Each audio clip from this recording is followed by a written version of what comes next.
Hello children, welcome to असा education.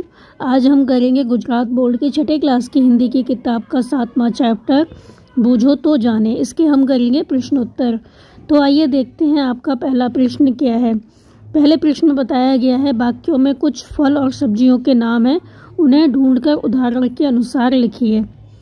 तो यहाँ पर कुछ वाक्य दिए गए हैं, तो यहाँ पर जो वाक्य दिए गए हैं उसमें ही फल और सब्जियों के नाम आए हैं। तो आपको पता लगाना है कि कौन सा फल कौन सी सब्जी है जो कि यहाँ पर आई है। पहला वाक्य, इधर आ मत जा।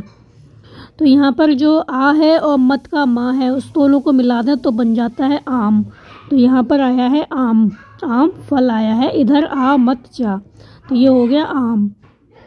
फिर है अंदर आ लू लग जाएगी। तो यहाँ पर जो अंदर आ है और लू, तो अल्लाह जो लू है और आ है उन दोनों को मिलाने से बन जाएगा आलू। तो अंदर आ और लू, इसका बन गया आलू। फिर है जयपाल कल आया था। तो जयपाल, जय का पाल और कल का का, तो तीनों को मिला दिया तो बन गया पालक। तो ये हो गया पालक। तो जयपाल कल आया था, इसमें है पालक सब्जी।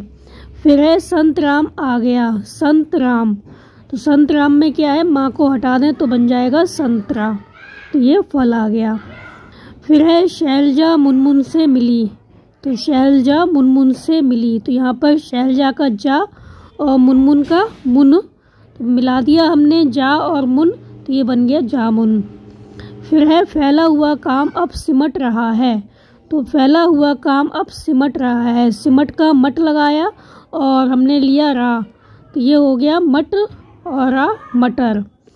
तो पहले में आपका आ गया आम, दूसरे में आ गया आलू, तीसरे में आया पालक, फिर आया संतरा, फिर आया जामुन और फिर आ गया आपका मटर। फिर है आपका अगला प्रश्न।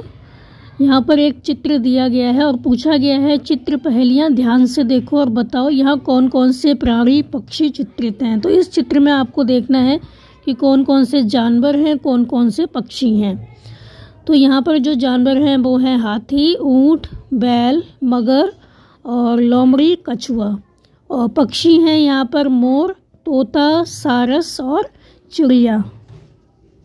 फिर है आपका अगला प्रश्न, निम्नलिखित शब्दों का वाक्यों में प्रयोग कीजिए। पहला जो यहाँ पर एग्जाम्पल दिया गया है पर्वत का, जैसे कि हिमालय ऊंचा पर्वत है। इसी तरह आपको पेड़, नदी, आम, हाथ, मकान, खिलौना, इनके वाक्य बनाने हैं।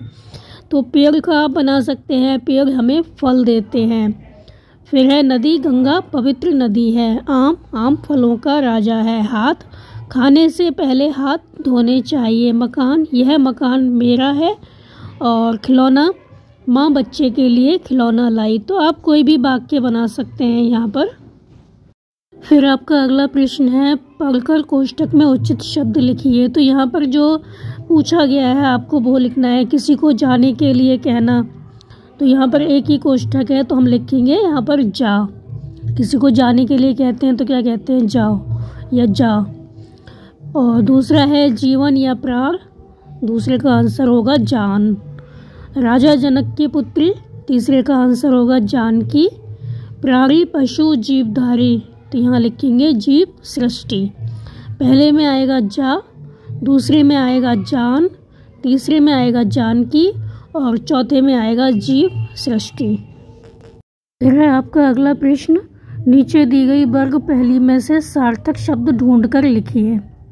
तो यहाँ पर कौन कौन से शब्द आए हैं। पहला है मधु, फिर है मामा, बादल, सरल, सावन, तीर्थ, नदी, दल, वन और मद। फिर आपका अगला प्रश्न है, इसके पहले जो वर्ग पहली है वो आप अपने आप कर लीजिए। तो ये जो प्रश्न है वो हम करवाते हैं आपको। जो अगला प्रश्न है इसका उचित स्थान पर आपको विराम चिन्ह लगाने हैं। तो आपको देखना है कौन सा विराम चिन्ह कहाँ पर आएगा। पहला है आप क्या खाएंगे। तो ये क्या है, क्वेश्चन पूछा है कि आप क्या खाएंगे, तो यहाँ पर क्वेश्चन मार्क आएगा। फिर है माँ ने पूछा, तो माँ ने पूछा तो कॉमा आएगा। फिर क्या पूछा, तो पूरा वाक्य आएगा इन्वर्टेड कॉमा में। और ये प्रश्न है तो हम लिखेंगे इसमें, हम इसमें लगाएंगे क्वेश्चन मार्क। तो माँ ने पूछा कॉमा, फिर इन्वर्टेड कॉमा में आएगा आपका पूरा वाक्य, नन्ही बेटी कॉमा तुम कहाँ रह गई थी, तो ये आएगा यहाँ पर क्वेश्चन मार्क और इन्वर्टेड कॉमा क्लोज्ड हो जाएगा। फिर है छी, कितना गंदा पानी है, तो छी के बाद हम लगाएंगे इस तरह का निशान और फिर हम लगाएंगे कितना गंदा पानी है, हम लगा देंगे यहाँ पर विराम का चिन्ह। फिर है मेरी पुस्तक का नाम रामायण है, तो रामायण में हम लगाएंगे इन्वर्टेड कॉमा और वाक्य ख़त्म हो गया उसमें लगा देंगे विराम। वह कितनी अच्छी किताब है, तो वह के बाद हम लगाएंगे इस तरह का, जहाँ भी वह छी अरे इस तरह के शब्द आते हैं वहाँ पर इस तरह का निशान लगा के फिर हम वाक्य जो ख़त्म हुआ है वहाँ पर हम लगा देंगे विराम का चिन्ह। तो आप देख लीजिए आंसर में कहाँ पे कौन से चिन्ह लगाए गए हैं। प्रश्न है समान तुक वाले शब्द बनाइए और लिखिए, जैसे खाना, भाना, गाना, नाना, दाना, तन, मन, धन, वन, फन, नानी, रानी, धानी, पानी, जानी। तो समान तुक वाले हैं, मतलब बोलने में एक से लग रहे हैं, तो आपको इस तरह के जो शब्द हैं वो लिखने हैं। जैसे नंदन तो बंदन, चंदन, क्रंदन, मंजन, डाल, इस तरह से और शब्द है खाल, माल, भाल, लाल, माली, खाली, प्याली, गाली, काली। तो इस तरह से आप कोई भी और शब्द लिख सकते हैं। फिर आपका अगला प्रश्न, आपके घर में या आसपास कोई ना कोई पेड़ होगा, उसके बारे में कुछ वाक्य लिखिए। तो आपके घर के पास जो भी पेड़ है उसके बारे में आपको यहाँ पर लिखना है। जैसे मेरे घर के सामने बरगद का पेड़ है, उसकी जड़ें ज़मीन में गहराई तक गई हुई हैं, उसका जो तना है काफ़ी मोटा है, उसकी डालियाँ चारों ओर खूब फैली हुई हैं, उन पर अनेक पक्षियों के घोंसले हैं। बरगद के चारों ओर पक्का चबूतरा बना हुआ है, चबूतरे पर आते जाते लोग बैठते हैं। तो बरगद की छाया में बच्चे खेलते हैं। बट सावित्री के दिन मोहल्ले की जो स्त्रियां हैं वो बरगद की पूजा करती हैं। फिर आपका अगला प्रश्न है, नीचे दिए गए वाक्यों में से विशेषण शब्द छांट कर लिखिए। जैसे यहाँ पर दिया गया है शिल्पा भोली भाली लड़की है, तो यहाँ पर जो भोली भाली है वो क्या कर रहा है, लड़की की विशेषता बता रहा है, तो ये क्या हुआ, विशेषण हुआ। तो यहाँ पर जो विशेषण है वो है भोली भाली। फिर है आपका आंसर, कक्षा में 4 बच्चे बैठे हैं, तो बच्चे कितने बैठे हैं, 4, तो यहाँ पर क्या है, विशेषण 4। नीम की पत्तियाँ कड़वी लगती हैं, पत्तियाँ कैसी लगती हैं, कड़वी लगती हैं, तो यहाँ पर जो कड़वी है वो विशेषण है। नदी में काला पानी है, कैसा पानी है, काला, तो ये क्या हुआ, विशेषण। यह किताब मेरा भाई लाया है, तो किताब कौन सी, यह, तो यह क्या हुआ यहाँ पर, विशेषण।